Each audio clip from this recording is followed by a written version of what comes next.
All right, Brooks Koepka, 3 under 67. Brooks, can you talk us through your round today? Yeah, definitely struck.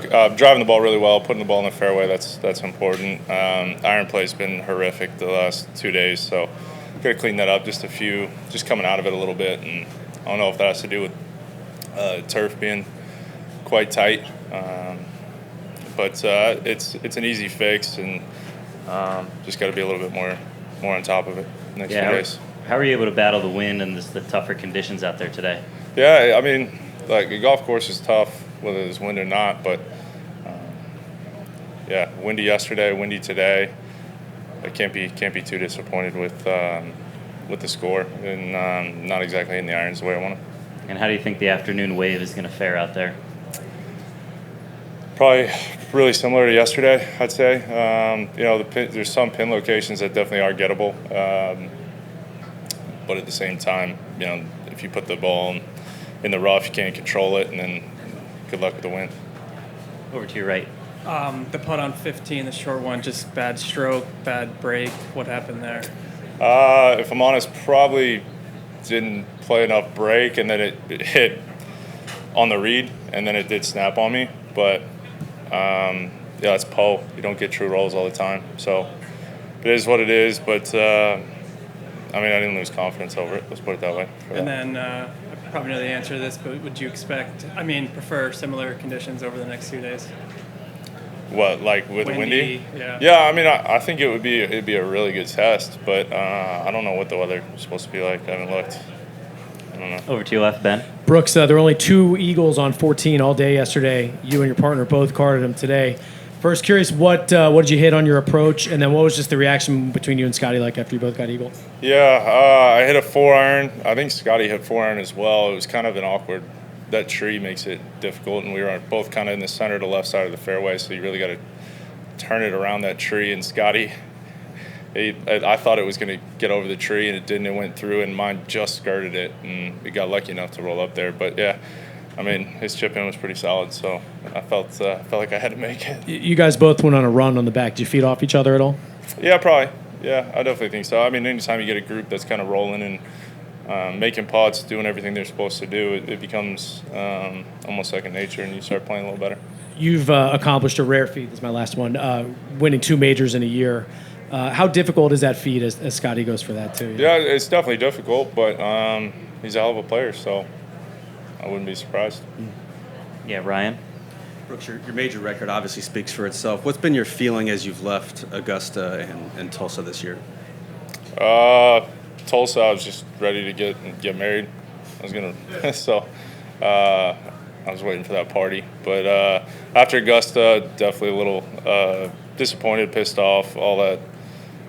But I feel like I've been playing a lot better than maybe the results. But I'm happy where I'm at this week, and honestly, maybe a little bit disappointed where I'm at, just because of how poorly my iron play is, and usually that's the best part of my game, and it's just not even close to even average. So clean that up for the weekend, be right there.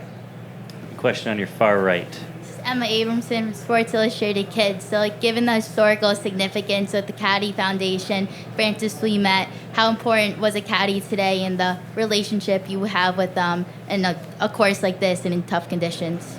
I love Ricky. Ricky's been on the bag for probably maybe 8 years. He's an important part of my life on the golf course and off, and I think it's a cool relationship we've had. He lives up in Orlando, 2 hours away. End up going up there to see him sometimes. He'll come down to see me.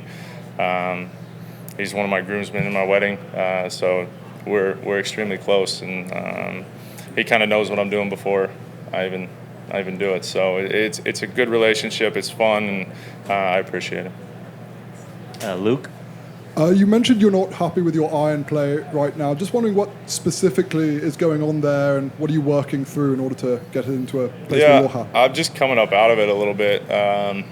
Ball flight's changed a little bit, so definitely seeing it come out of a different window. I don't know I think a little bit of it has to do with tighter lies in the fairway. You see some of these guys from the fairway that just fatted a little bit just because you've got to hit it so perfect. And I think I did it once yesterday, and I think just kind of being a little extra cautious, make sure you lean on it, and but it is what it is. Go clean it up, and it should be fine. Definitely got better than yesterday. To your left, Alex. Yeah, a couple things. One, how much do you think you left out on the golf course today because of that?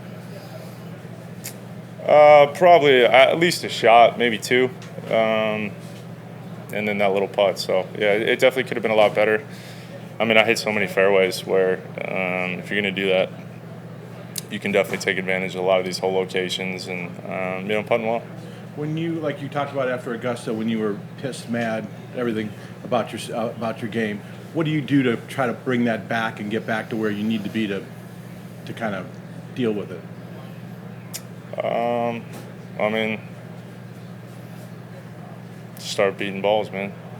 Start practicing, try to figure it out, what's wrong, where you got to be honest with yourself. I think that's something I'm pretty good at. Assessing what really needs to be done and what areas can improve, and just been grinding away. I feel like it's been really close. It just maybe the scores haven't reflected it, but it's only a matter of time. And final question, Dylan. You don't project much doubt, insecurity when you're talking to us. Is there more that we don't see, or are you just in contention at the U.S. Open again, and that's what you expected? I mean, I don't come here hoping for second place. I think if you're a good player, you want to come in here and win. That's why everybody's teeing it up. I mean, no one has the goal of just making the cut or anything like that. So, I mean, I'm pretty confident, but I feel like everybody should be confident in themselves. And if you're not, I mean, people hate confidence. That's why some people aren't a big fan of me. Thanks, Brooks. Yep.